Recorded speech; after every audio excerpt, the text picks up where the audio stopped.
কাঁচকলার তরকারি বানাবো, তার জন্য মসুর ডাল ভিজিয়ে রেখেছি এই যে। আর এদিকে একটা আলু কেটে নেবো। আর এই প্রত্যেকটা কাঁচকলা আমি কেটে নেবো ডুমডুম করে। কাঁচকলাগুলো কেটে নুন আর হলুদ দিয়ে এই দেখো ভিজিয়ে রেখেছি, তাহলে কি ওই কালো জলটা একদম বেরিয়ে যাবে, একটু রান্নার সময় কিন্তু কালো হবে না।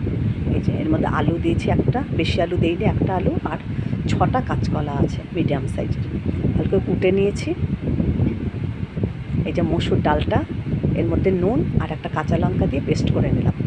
এবার মসুর ডালটাকে বড়া করে নেবো সব। এদিকে একটা পেস্ট করব আদা, লঙ্কা আর সাদা জিরে। আমি বেশি মশলাও দেবো না, কড়াইয়ের পরিমাণ মতন তেল দিয়ে দিয়েছি।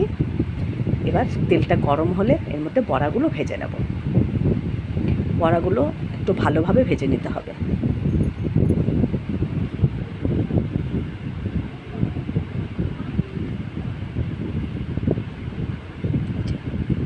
বড়াগুলো এক পিঠ হয়ে গেছে, এবার একটু উল্টে পাল্টে দিচ্ছি, ভালো করে লাল লাল করে বড়াগুলো সব ভেজে তুলব।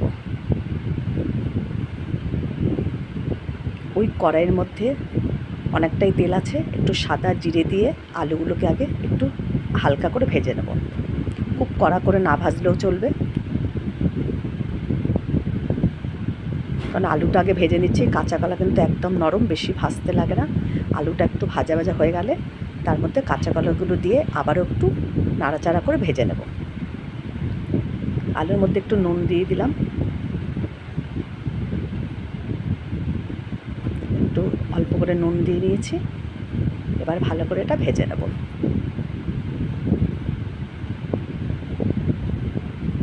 এবার আমি এখন কাঁচকলাগুলো সব দিয়ে দিলাম। কাঁচকলা দিয়ে একদম আঠা ভাবও চলে গেছে, আর কালো জলও দেখো বেরিয়ে গেছে, নুন হলুদে ভিজিয়ে রেখেছিলাম দেখো।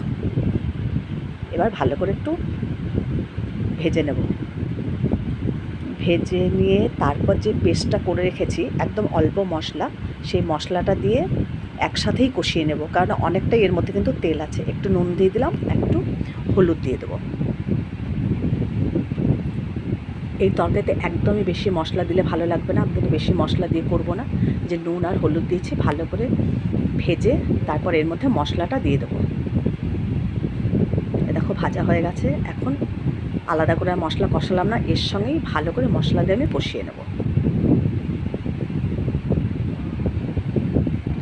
ভালো করে কষা হয়ে গেলে পরে পরিমাণ মতন জল দিয়ে দিলে তারপরে বড়াগুলো আমি দিয়ে দেবো। জলটা ভালো করে ফুটলেই তারপর কিন্তু জল দিয়ে দিতে হবে, বড়াগুলো দিয়ে দেবো।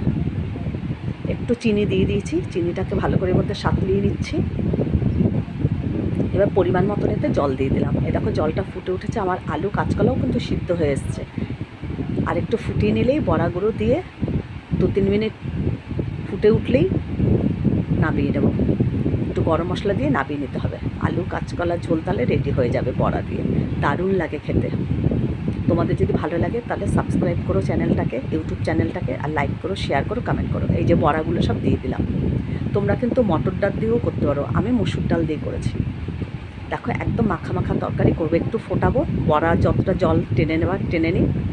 এই দেখো এই অবস্থায় এখন আমি নামিয়ে ফেলবো। একটু গরম মশলা দিয়ে দিয়েছি, দেখানো হয়নি গরম মশলাটা, সামান্য একটু ঢেকে দিয়েছিলাম সামান্য সময়ের জন্য। এই দেখো একদম রেডি আলু কাঁচকলা আর বড়া দিয়ে তরকারি, দারুণ লাগে খেতে।